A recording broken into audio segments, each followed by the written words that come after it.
Hello, everybody. Welcome to Late Night Football. Welcome to our transfer roundup show, but our Manchester United transfer roundup show, because I and many others across the internet, we've been very, very vocal about Manchester United's transfer strategy. We've talked a lot about, how they get fleeced every time, how they're, so slow in the transfer market, how many blunders and how many mistakes they've made. But this season, something has changed. Something has been different this season. I think we've called United out in the past. I think the last 2, 3 years I've been doing this. I've always said United have always had bad transfer windows. And this year it feels something different. Feels like they're having a decent transfer window for a change. So I think it needs calling out as well. I think they need to be praised for that. And that's what we're doing with this show. So if you are a Manchester United fan, get in the comments, share your thoughts. Talk about, what do you think about Manchester United's transfer strategy so far? If you're not a Manchester United fan, say your comments as well. Are you impressed with them? Are you still, is there room for criticism? Because I do have criticisms as well. But I mean, what do you think, right? From an outsider perspective, what do you think about Manchester United's transfer strategy? So whatever the case may be, put your comments down. Always love hearing from you. So let's get into it. I think the biggest news, of course, of the day is that Leny Yoro has completed his move to Manchester United. It's now official. It's on the website. Dan Ashford's spoken about it. Leny Yoro's spoken about it. Lille has spoken about it. A good signing. And I would have been very excited. When I actually thought about it, I said, what rating would I give it? And I was going to give it a 7 out of 10, because it's not a 10 out of 10, because, it is a transfer that is, of an inexperienced defender. He doesn't have a lot. He's played 60 games, but still, he's very young. He's very inexperienced, first time playing abroad. Obviously someone who, even at the price that I thought that it was, was a little bit expensive. It was a bit of a risk. And it's not, and I don't think he makes United, into title contenders or Champions League, place contenders. Like, he doesn't make them top 4 contenders by himself. More signings are needed. He's not someone that's going to bridge that gap. He may play a lot of games this season, but I don't see him being that game-changing signing. Not that I'm looking for game-changing signings, but I'm just saying that he's not that. So he's not a 10 out of 10. But that was a solid 7 out of 10.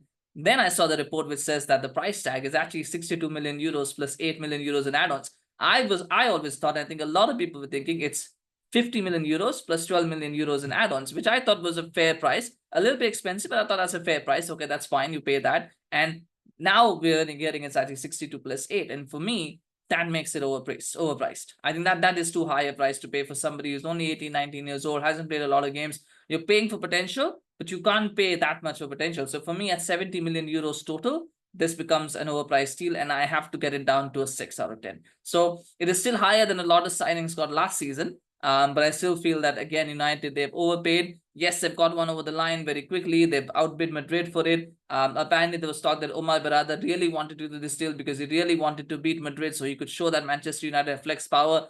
But what I will say is that if you have to pay 70 million euros for a player to flex your muscles, I think you're kind of sending the wrong message already. So I am a little bit worried about that side of it. I'm worried that United is again doing, this is what Ed Woodward used to do often. He would often talk about how much money United have and how United can make big signings, and then they'd go and pay, do stuff, things like pay 90 million pounds for Pogba and 80 million, 85 million pounds for Lukaku, those kind of, rubbish deals that they were doing that everybody knew was going to flop, and yet they still did them anyway. I just hope that this is a one-off where, because they wanted to really get this thing over the line and because they really believe in the player, they've said, right, we're going to overpay because we really want this player. And it's not something of like, trying to show, flex your muscles or trying to show who has the bigger, piece between yourself and Real Madrid, because that never ends well.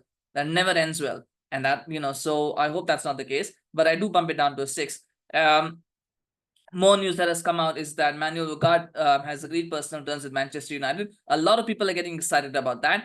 What I will say, though, is that that's really not something to be excited about. United agree personal terms with players very fast. What I would be interested to see is what the personal terms were. Have they stuck? Have they agreed them quickly because they already knew what they wanted and that it was a fair package?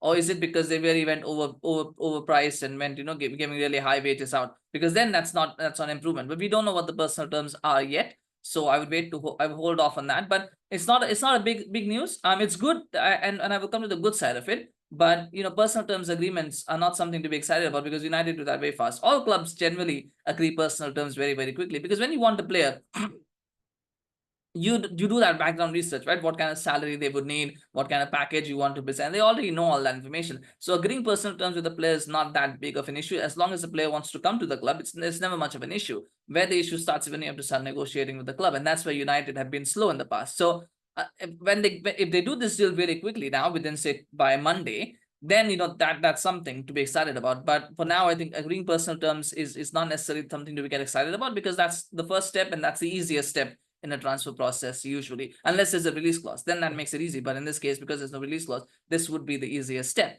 Along with that, of course, wan-Bissaka is also being negotiated, and apparently West Ham want to get him for 15 million pounds. United want to hold out for 20 million pounds. I hope that somewhere, I think 18 to 20 is reasonable. I still feel, as I said, that I think this is a deal that is a little bit dangerous, because for me, now it turns out that 20 is the accepted price. So I can't, we can't go back now and say, well, or can they go back and ask for more? Because if that's a price tag that is universally accepted, then it's difficult for a club to go, no, we want more. I still feel 20 million pounds is too low, but I think that is the upper acceptable fair limit. So, I mean, what I'm trying to make here is, if the negotiations started today, I would say 25, 30. That's what it is. But because they've already, there's been a price, apparently there's been agreed that yes, 20 is a fair price, then you can't go back and say, actually what, I know we thought 20 was fair, but now we think it's 25, 30. Then it doesn't work. That deal will fall through. But at least they need to get at least 20 for him. They need to look for 20 for him.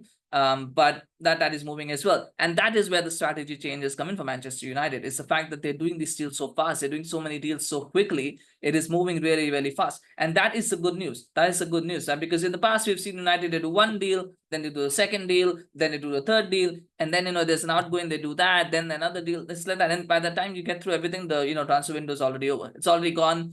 People have moved on, and, you're now left with signing fourth, fifth, sixth choice signings that nobody really wants and you don't really want. So, from that perspective, I think this is a fantastic step in the right direction. And that is the part that I think United, that's the direction change that we're seeing, is that United are working on multiple deals at the same time. They're getting deals over the line quickly. Zirkzee has already come in as well. So that is, I think, commendable. That part is commendable. And this is something that all big clubs do. And this is something that they should be doing as well. Another big thing was the fact that, just give me a moment, I'm just getting too many texts here. My phone's blowing up. But yeah. So just to get messages, but that's the good part. That's the good part that's happening, is that they're working on multiple deals at the same time. That's what a lot of big clubs do. Apparently, they've been working on the Leny Yoro deal even before the season's ended, and that's also what big clubs do. They don't wait till June to start working on deals. By June, you already know the players that you usually want, right? You start working on them maybe in April, May. Even March in some cases, and by June you already know what you have to do, and you just go out and do it. Just because the transfer window opens on July 1st doesn't mean you start doing deals on July 1st, right? So that's something that I think United are changing, and I'm happy with that. I'm happy with that. I'm appreciative of that, and that is something that is happening. That is good. And long may that continue. Long may that continue. So smash a like for Manchester United if you're impressed with that part of the transfer strategy. If you're impressed with that, smash a like on this video. Smash a like for Manchester United. The other part that I think will be interesting for me is the homegrown players thing, because if they're getting rid of wan-Bissaka, if they're getting rid of Maguire, which is what we're hearing, if they're getting rid of McTominay, which is what we're hearing, then there's a problem, because aside from Branthwaite, we haven't really been linked with any English players. Now, that may not be a problem as such for United, because I think they still have quite a few English players. You've still got Mason Mount, you got Luke Shaw, you got Johnny Evans as well, who counts as homegrown. So they've got players in Kobe Mainu as well. So they have got players who will be considered homegrown. But at some point, that will be an issue if you start selling 3, 4, 5 English players and you're bringing in foreign players, because you got Leny Yoro, Joshua Zirkzee, they're not homegrown players, right? So you're bringing in, you're replacing homegrown players with non-homegrown players, and at some point you'll have to start looking at the English player side of thing as well. And that's when it gets tricky. So United have got to that balancing act as well, where they can't just keep signing foreign players. As much as I don't have a problem with them signing foreign players, by the way, English or not doesn't matter to me. I think good players are good players. Doesn't matter what nationality they play for. But from a Premier League point of view, of course, you need to have English players because they are an English club. So I agree with that part of the rule as well. You do need to have some English players at least. But the fact of the matter is that they need to, from a rules perspective as well, they need to be mindful of that. So I hope that's been taken care of. And that part is why I think that there is so much interest on Toby Collier, there's so much interest on Harry Emas, because if those two players make the step up and they become first team regulars, then you've got 2 more homegrown players that you can rely on, and you don't need to go out and maybe buy an English left back or another English player. You don't need to buy another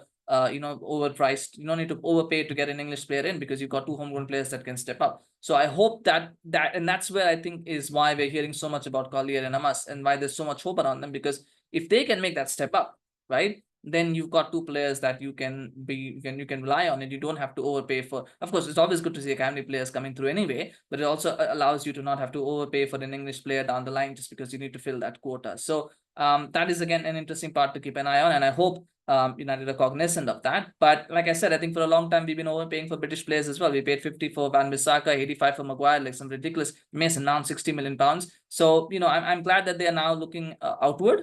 And that needed to happen. That even Jadon Sancho overpriced as well. That needed to happen. This outward strategy needed to happen, but you can't go too much to the other extreme as well. You can't always sign British. You can't have a situation where you sign 6 players and 5 of them are English. That's a recipe for disaster. But you can't also have a situation where you sign 6 players and none of them are English, because then that creates and you let go of 6 English players and you bring in all 6 players that are not English. That can't happen either. So they have to find that balancing act, and I'm sure they will. I hope they will. And we'll see what happens there. But for now, I'm really happy with the transfer strategy. As a United fan, I'm really happy. This is the kind of signings that I wanted them to do. Maybe the price tag of Leny Yoro was too high, but the profile of player is the type of player that I wanted. Young players, players that probably not many have heard of, or even if they have, players that are not necessarily world stars and are still learning their career. So you bring them in for low prices. The low prices part didn't happen with Leny Yoro, but it happened with Joshua Zirkzee. But you sign them for low prices, you develop them, and if they become great players, that's good.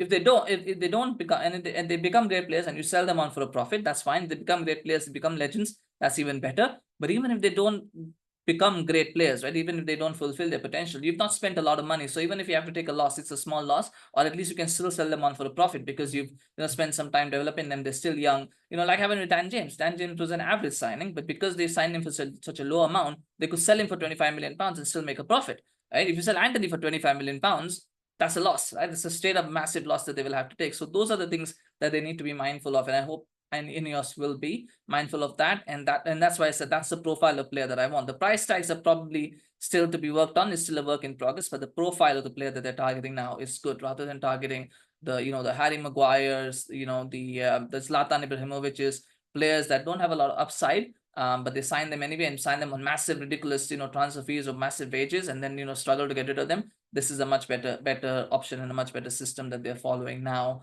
where they're signing good players, but they're doing that with the knowledge and the know-how that these players they have more to give. They have more to give, and they have more to offer to the club. So nonetheless, we'll see what happens. Anyway, smash a like on this video, share your thoughts on Manchester United's transfer strategy. As I said, it's more a Manchester United centric social. We're not going to cover some of the other transfer news like Savio and all. We'll probably do that tomorrow. But smash a like if you enjoyed this video. Share your comments on Manchester United's transfer strategy. What did you think? What do you think of the club? What do you think that's happening? Are you happy? Are you excited? Are you impressed? Are you not? Are you still like me? I'm still a bit watchful. I'm happy, but I'm also a bit watchful. So let me know, of course, what do you think about all of this? And do subscribe to our channel on YouTube. Follow us on Facebook, Twitter, Instagram. Always appreciate your support. We're getting close to 450 subscribers, as I said, on YouTube. So please do follow us there. Subscribe, to our channel there, so we can keep growing. So thank you so much for watching. Take care. We'll see you again soon. Bye-bye.